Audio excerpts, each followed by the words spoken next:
Class 10th chapter number 9 exercise 9.1 का question number 7. From a point on the ground the angle of elevation of the bottom and the top of a transmission tower is fixed at the top of 20-meter height of the building are 45 and 60 degree respectively.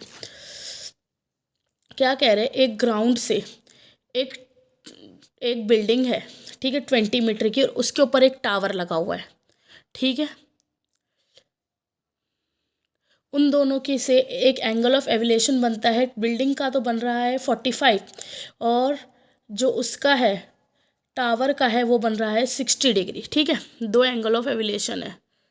ठीक है, तो और building कितनी है, height है building की BC height हमें 20 metre दे रखी है. ठीक है, तो हमें टावर की हाइट निकालनी है, मतलब जो बिल्डिंग के ऊपर जो टावर है ना उसकी हाइट निकालिए. ट्रांसमिशन टावर लगा रखा है, उसकी आगे फिक्स्ड टावर है जो लगा रखा है बिल्डिंग के ऊपर, उसकी हाइट निकालनी है. पूरे की हाइट निकालो नहीं है, हमें पूरे की नहीं निकालनी, सिर्फ हमें AB मतलब ट्रांसमिशन टावर की निकालनी है. एक नीचे से दो एंगल्स बनते हैं, एक तो बिल्डिंग तक बनता है जो 20 मीटर की बिल्डिंग है उसमें तो बनता है 45 डिग्री, और एक उसके ऊपर बनता है 60 डिग्री का.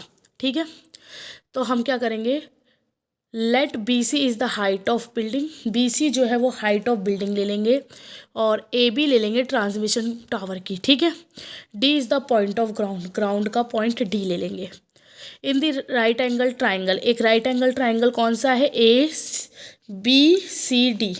BCD ले लेंगे. ये वाला बिल्डिंग वाला, ये छोटा वाला ट्राइंगल ले रहे हैं हम यहाँ पे. ठीक है, ये वाला ट्राइंगल लेंगे. तो 1045 is equal to BC upon में CD, मतलब परपेंडिकुलर अपॉन में बेस हो गया. तो BC क्या था 20 है, क्योंकि बिल्डिंग की हाइट हमें गिवन है. 20 अपॉन में CD, तो CD मतलब यहाँ पे CD की हाइट मतलब ये ज़मीन से एक पॉइंट से लेके इसकी बिल्डिंग की दूरी ज़मीन की क्या निकली है 20 मीटर. ठीक है, ये दूरी हमें 20 मीटर मिल गई है. इन ट्राइंगल ACD, अब ये जो दूसरा ट्राइंगल था ना ACD, ये बड़ा वाला ट्राइंगल, इसके निकालेंगे. ठीक है, तो 1060 is equal to AC upon में CD हो जाएगा. तो √3, अब AC को क्या लिख सकते हैं, BC upon plus AB upon में 20 लिख सकते हैं ना. तो √3 इज इक्वल टू, ठीक है, BC क्या था, BC हमें गिवन, हमने BC हमें पता है, BC भी 20, AB क्या था, AB हमें नहीं मिला हुआ और ये भी 20 था. अब इसको हम जब सॉल्व करते हैं इस वैल्यू को, तो हमें मिलती है AB की वैल्यू क्या निकलती है हमारी, 20 ब्रैकेट में √3 - 1 मीटर, ये निकलती है. अगर हम इसको आगे सॉल्व करेंगे तो मैं वैल्यू, मगर हम यहाँ पे छोड़ सकते हैं, इतनी ही वैल्यू हमें निकालनी थी. ठीक है, और कोई इसमें डाउट हो तो बताना है. हमें इस क्वेश्चन में इतना ध्यान रखना, ट्रांसमिशन टावर की निकालनी थी वैल्यू. ठीक है, अब क्वेश्चन नंबर 8 पे आओ. A statue 1.6 metre tall stand at the top of the pedestal from a point of the ground. The angle of elevation of the top of the statue is 60 degree.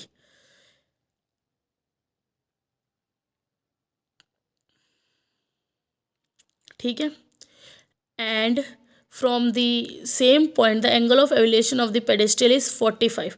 एक पेडेस्ट्रियल दे रखा है हमें, उसके ऊपर एक statue खड़ा है 1.6 मीटर का, मतलब कि यहाँ पे एक पेडेस्ट्रियल है. ठीक है, ये पेडेस्ट्रियल है, इसके ऊपर एक स्टैचू खड़ा है 1.6 मीटर टॉल.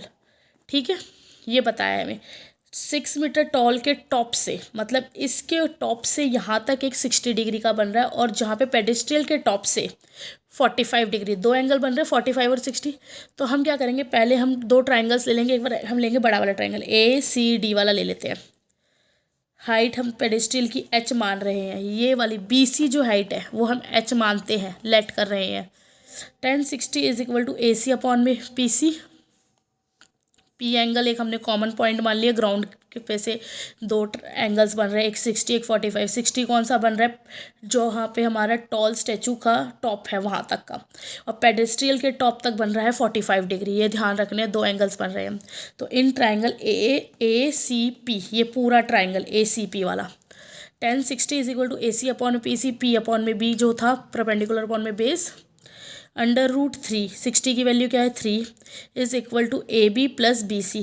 अब हम AC को क्या लिख सकते हैं, AB प्लस BC लिख सकते हैं. अपॉन में PC, हमने BC का क्या माना h, 1.6 प्लस h अपॉन में PC, ये इस इक्वेशन को हम फर्स्ट मान लेंगे, ठीक है। अब ऐसे ही इस दूसरे ट्राइंगल पे आ जाओ, इन ट्राइंगल BCP, छोटा वाला ट्राइंगल जहाँ पे पेडेस्ट्रियल का टॉप खत्म हो रहा था वो triangle, tan 45 degree is equal to BC upon में PC, 1 इज इक्वल टू 45 की डिग्री वैल्यू क्या थी 1, BC की क्या थी h अपॉन में PC, तो PC की क्या वैल्यू निकली, PC हमारा निकला h।